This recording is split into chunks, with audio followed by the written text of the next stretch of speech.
अस्सलामुअलैकुम, कैसे हैं आप। उम्मीद करता हूँ ज़बरदस्त होंगे, खैर खैरियत से होंगे। गौहर उर्दू में खुश आमदीद। आज हम पेपर प्रेजेंटेशन के अगले लेक्चर की तरफ जा रहे हैं। कुछ लोगों का ख्याल ये है कि ये बात मुख्तसर और थोड़े वक्त में एक आध लेक्चर में ही कर दी जाती तो ज़्यादा मुनासिब शायद होता, लेकिन एक उस्ताद ज़्यादा मुनासिब समझते हैं कि कौन सी चीज़ किस तरह से आपके सामने रखी जाए। हमारी बहुत सारी वीडियोज़ ऐसी होती हैं जो 2-3 मिनट की होती हैं, लेकिन जहाँ पे ज़्यादा वक्त दरकार है वहाँ पे हमने ज़रूर ज़्यादा वक्त ही देना है। याद रखें, किसी भी चीज़ के ऊपर जो बहस होती है वो उतनी ही मुनासिब होती है जिससे एक तालिब इल्म को इम्तहानी नुक्ता नज़र से फ़ायदा हो जाए। अब ये पॉइंट्स ऐसे हैं कि अगर इनके ऊपर मुदल्लल बहस ना की जाए तो इसको आप जानते तो हैं लेकिन कभी भी इस पे अमल नहीं कर सकते, इसकी इम्पोर्टेंस नहीं समझ सकते, इसकी वैल्यू से आप आगाह नहीं हो सकते। तो आज हम बात कर रहे हैं कि हर सफ़ा पर 2 से 3 पैराग्राफ बनाएं। पैराग्राफ बनाना क्या मतलब है? सबसे पहले तो इसके बारे में ये समझ लें कि first year, second year, 9th 10th आप अपना सारे का सारा पेपर पैराग्राफ की शक्ल में ही लिखते हैं।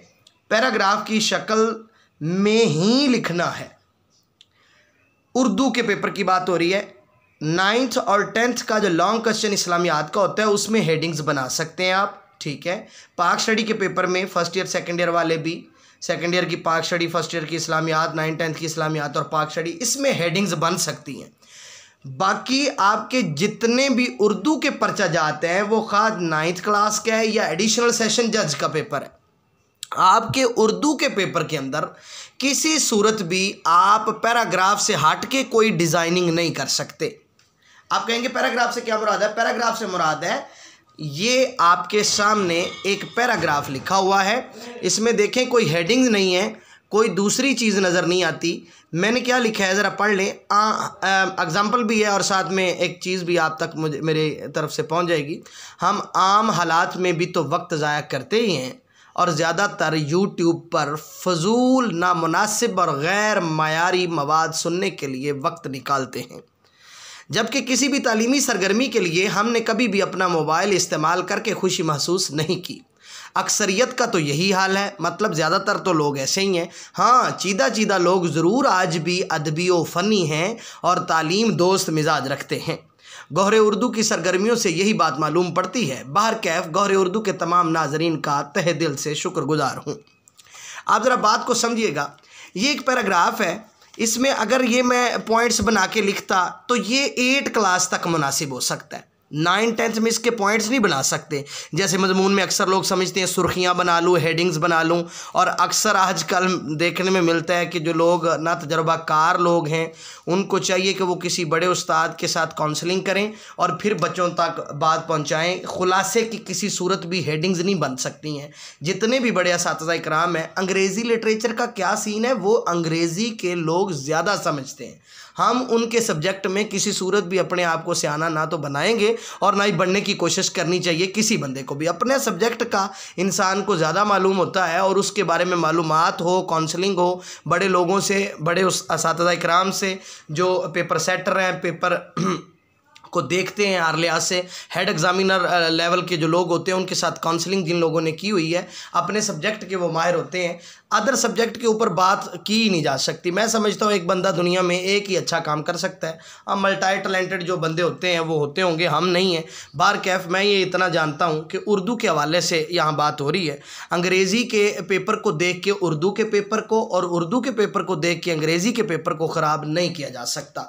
मसलन कोई कहे कि भाई हम तो इंग्लिश के फ़लाँ खुलासे में, समरी में, स्टैंजे में या वो एप्लीकेशन में या अपने ऐसे में हम हेडिंग्स बनाते हैं, तो वो आप उसमें बनाते होंगे।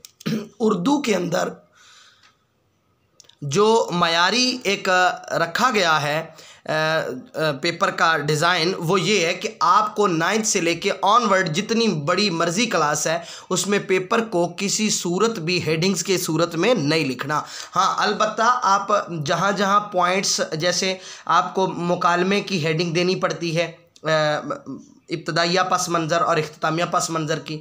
ऐसे ही आपकी मार्कर यूज़ होती है, दरख्वास्त की पहली 3 लाइनें आखिरी 2 लाइनों में कर लेते हैं, ख़ात्मे कर लेते हैं।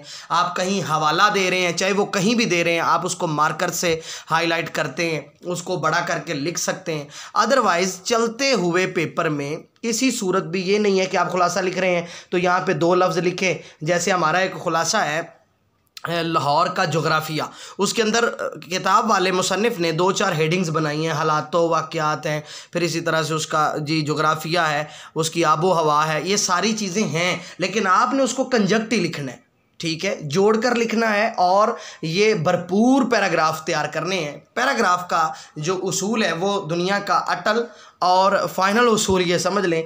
कोई क्या कहता है इस पे तवज्जो न करें, आप अपने मोहतरम असातिज़ा इकराम से इसके बारे में ज़रूर कंसर्न कर लीजिए, और उन असातिज़ा इकराम से जिनका बोर्ड तक रसाई है, जो लोग मेहनती भी हैं और तालीम याफ्ता भी हैं, और इसके साथ साथ उनका तजर्बा भी है, और ख़ास तौर पे बोर्ड के पेपर्स में जिनका ज़्यादा तजर्बा है। ये नहीं कहते हैं कि ऐसे लोग भी हैं जिनका तजर्बा नहीं होता, लेकिन पेपर वर्क खुद का जिनकी प्रैक्टिस नहीं होती है, असातिज़ा किराम तो सारे ही आला होते हैं, लेकिन जिनकी कम प्रैक्टिस है उनसे कंसर्न करने में दुश्वारी हो सकती है। इसलिए आपको ये ज़हन में रखना है कम से कम 7 और ज़्यादा से ज़्यादा 10 लाइनों का पैराग्राफ होता है। इसके बाद नया पैराग्राफ बना लेते हैं।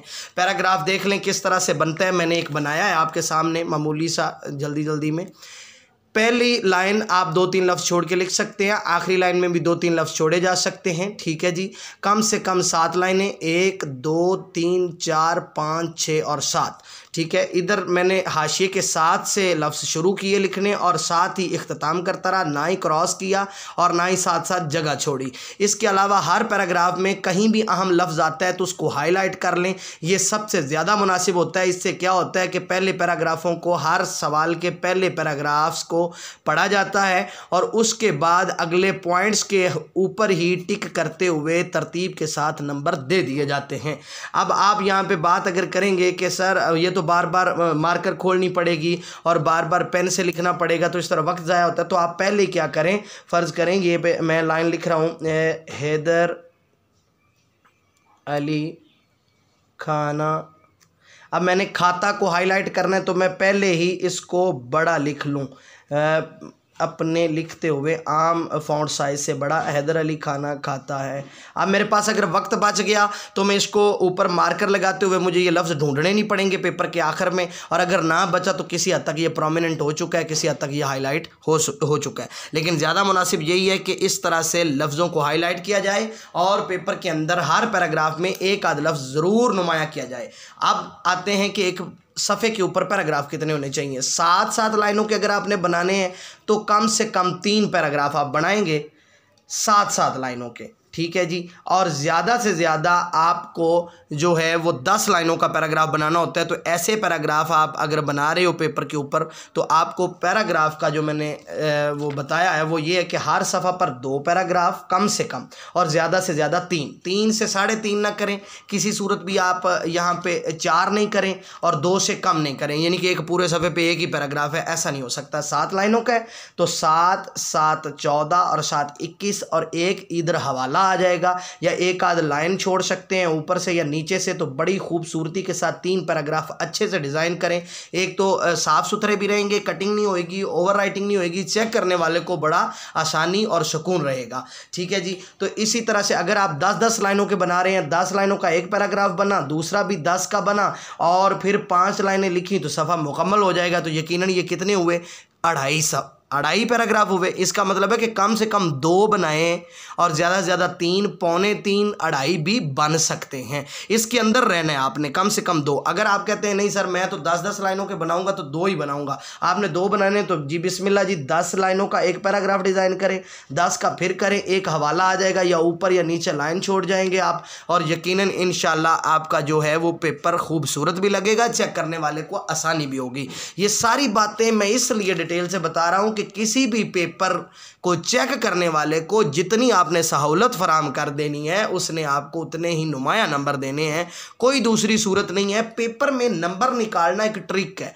ये एक साइंस है, ये एक चालाकी है। अगर किसी को आती है तो उसके नंबर अच्छे आते हैं, अदरवाइज सारे का सारा पेपर याद भी हो, लिखने का अंदाज आपका ठीक नहीं है, लिखना नहीं आता, पेपर को प्रेजेंट करने की स्कीम नहीं है मालूम आपको, तो आपके नंबर बड़ी मुश्किल है कि 60 नंबर मुश्किल से उर्दू में आए। मैं उम्मीद करता हूं आज के लेक्चर से भी आपको फ़ायदा हुआ होगा। अगले लेक्चर्स में मिलते हैं, तब तक के लिए इजाज़त दीजिए। अल्लाह निगहबान।